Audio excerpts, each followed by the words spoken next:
El Señor esté con todos ustedes. Y con tu espíritu. Lectura del Santo Evangelio según San Mateo. Gloria a ti, Señor.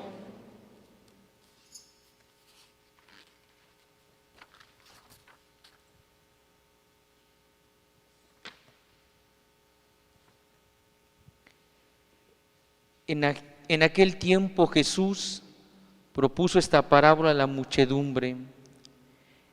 El reino de los cielos se parece a un hombre que sembró buena semilla en su campo, pero mientras los trabajadores dormían, llegó un enemigo del dueño, sembró cizaña entre el trigo y se marchó. Cuando crecieron las plantas y se empezaba a formar la espiga, apareció también la cizaña. Entonces los trabajadores fueron a decirle al amo: Señor, ¿que no sembraste buena semilla en tu campo? ¿De dónde pues salió esta cizaña? El amo le respondió: de seguro lo hizo un enemigo mío. Ellos le dijeron: ¿quieres que vayamos a arrancarla? Pero él les contestó: no, no sea que al arrancar la cizaña arranquen también el trigo. Dejen que crezcan juntos hasta el tiempo de la cosecha, y cuando llegue la cosecha diré a los segadores: arranquen primero la cizaña y átenla en gavillas para quemarla, y luego almacenen el trigo en mi granero. Luego les propuso esta parábola: el reino de los cielos es semejante a la semilla de mostaza que un hombre siembra en un huerto. Ciertamente es la más pequeña de todas las semillas, pero cuando crece, llega a ser más grande que las hortalizas y se convierte en un arbusto, de manera que los pájaros vienen y hacen su nido en las ramas.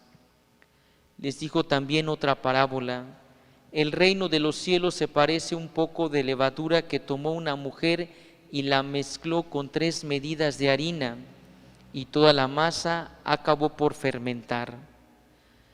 Jesús decía a la muchedumbre todas estas cosas en parábolas, y sin parábolas nada les decía, para que se cumpliera lo que dijo el profeta: abriré mi boca y les hablaré con parábolas, anunciaré lo que estaba oculto desde la creación del mundo. Luego despidió a la multitud y se fue a su casa. Entonces se acercaron sus discípulos y le dijeron: explícanos la parábola de la cizaña sembrada en el campo. Jesús les contestó: el sembrador de la buena semilla es el Hijo del Hombre, el campo es el mundo, la buena semilla son los ciudadanos del reino, las cizañas son los partidarios del enemigo, el enemigo que la siembra es el diablo, el tiempo de la cosecha es el fin del mundo, y los segadores son los ángeles. Y así como recoge la cizaña y la queman en el fuego, así sucederá al fin del mundo. El Hijo del Hombre enviará a sus ángeles para que arranquen de su reino a todos los que inducen a otros al pecado y a todos los malvados, y los arrojen en el horno encendido. Allí será el llanto y la desesperación. Entonces los justos brillarán como el sol en el reino de su Padre. El que tenga oídos, que oigan.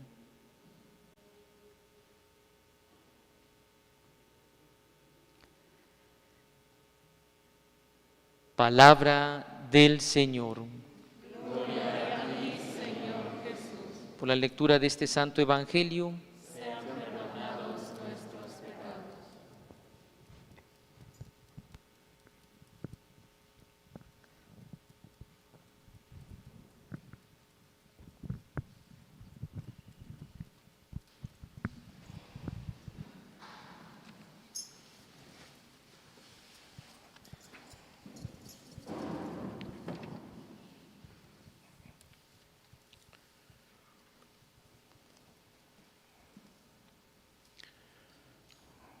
Bueno, hermanos, estamos nosotros como los discípulos, porque hay cosas que entendemos de las enseñanzas de nuestro Señor Jesucristo,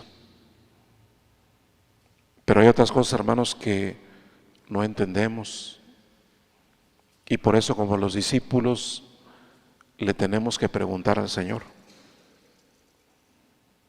Los discípulos entendieron muy bien esas otras dos parábolas que hablaban acerca del reino de Dios, pero se les complicó mucho entender eso del trigo y la cizaña.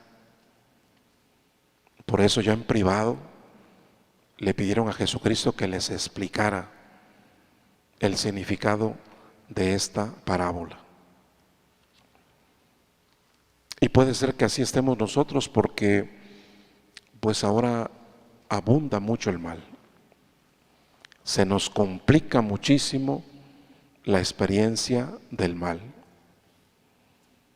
No siempre nosotros tenemos la capacidad de librar el honor de Dios nuestro Señor respecto de toda la maldad, de todos los pecados, de todas las cosas malas que hay en este mundo. Y al oír hablar a nuestro Señor Jesucristo de esta manera, pues hoy le tenemos que decir también en privado, en la intimidad de esta celebración eucarística, que nos explique el misterio del mal. Porque batallamos mucho, queridos hermanos, nosotros con el misterio del mal. El mal que no solamente viene de fuera, sino que está en nuestro corazón, nos lleva a reaccionar de distintas maneras, ¿verdad? Uno a veces se escandaliza de todo el mal que hay en el mundo, ¿verdad? Incluso en nuestros propios juicios no siempre Dios sale bien librado,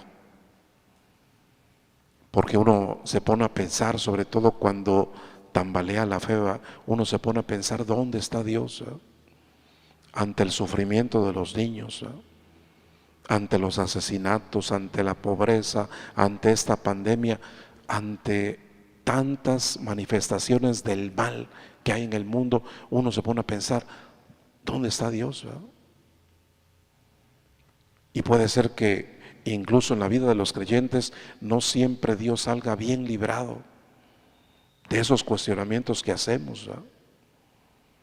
Porque son cuestionamientos que provocan la indignación y que nos pueden llevar incluso al punto del escándalo, cuando no sabemos orientar las preguntas y sobre todo cuando no llegan las respuestas.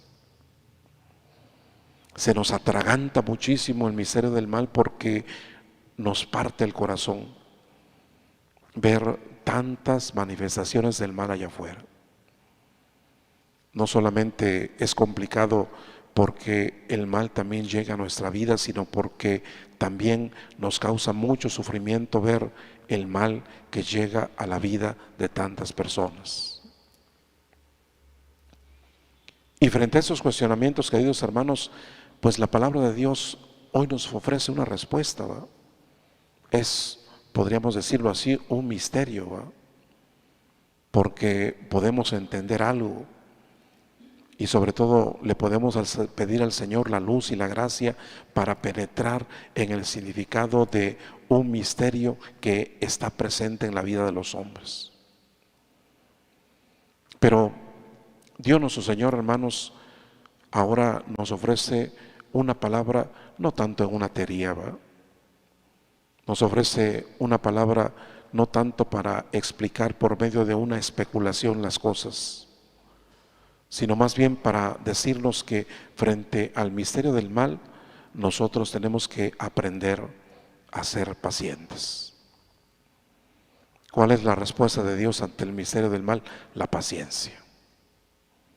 Tenemos que aprender a ser pacientes y reconocer que eso que nosotros quisiéramos cambiar, eso que nosotros quisiéramos arrancar de la faz de la tierra, tiene que pasar en primer lugar por nuestro propio corazón, porque Dios ha tenido mucha paciencia con nosotros.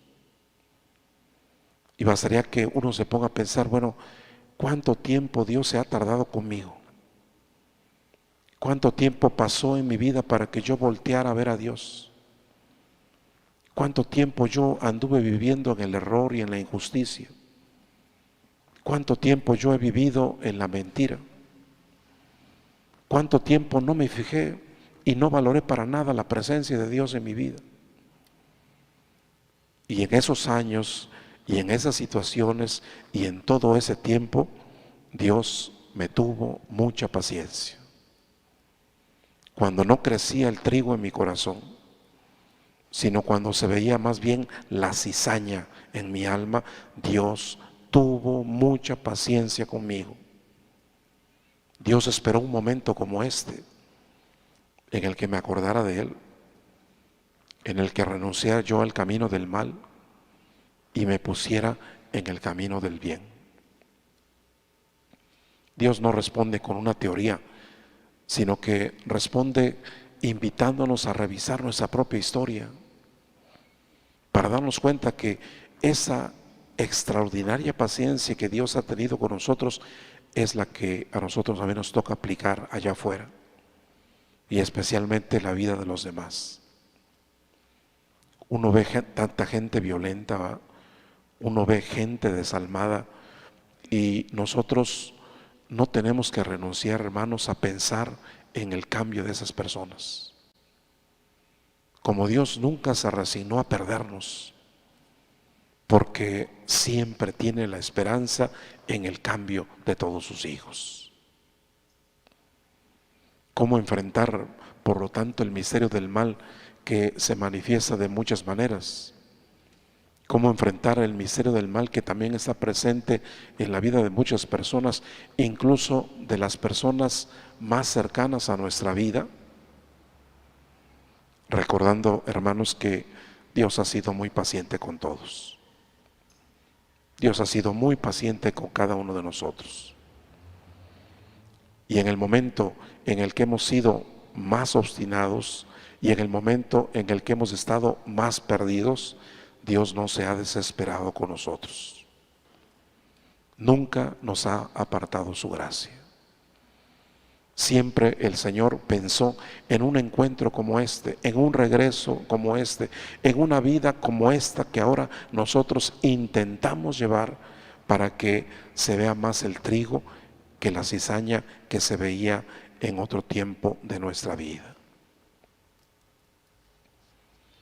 Esta paciencia que Dios ha tenido con nosotros, pues es la paciencia, hermanos, que debemos tener con otras personas. Y debemos tener incluso con este mundo que a veces nos sorprende por esa maldad que va creciendo en el corazón de muchas personas. Y si quisiéramos, hermanos, comprometernos con esta palabra, ¿va? Así como siempre procuramos hacerlo, si quisiéramos comprometernos con esta palabra, pues pensemos, ¿va? ¿A quién le debemos tener paciencia? ¿A quién tenemos que tenerle paciencia? ¿De quién hemos desesperado? ¿De quién ya no esperamos nada? Para que la paciencia que Dios tuvo con nosotros también la apliquemos con esas personas. Porque nadie está perdido en la presencia de Dios. Ni las personas más difíciles, ni las personas más testaduras están perdidas en la presencia de Dios, porque su misericordia sigue intentando el regreso de sus hijos. Vamos, por lo tanto, queridos hermanos, a agradecer la paciencia que Dios ha tenido con nosotros. De manera muy personal agradezcamos a toda la paciencia que Dios ha tenido con nosotros. Durante mucho tiempo seguramente hicimos sufrir a Dios, pero Él, que es nuestro Padre, esperó nuestro cambio. Ha sido muy paciente y por eso ahora intentamos hacer mejor las cosas y estar más cerca de Él. Dios permita que así nosotros tomemos esta palabra, la llevemos a nuestro corazón para que no nos desesperemos del mal que hay en el mundo. Y que delante de las personas que también están esperando una actitud diferente de parte nuestra, los veamos y los tratemos con la misma paciencia que Dios ha tenido con cada uno de nosotros. Nos paremos de pie.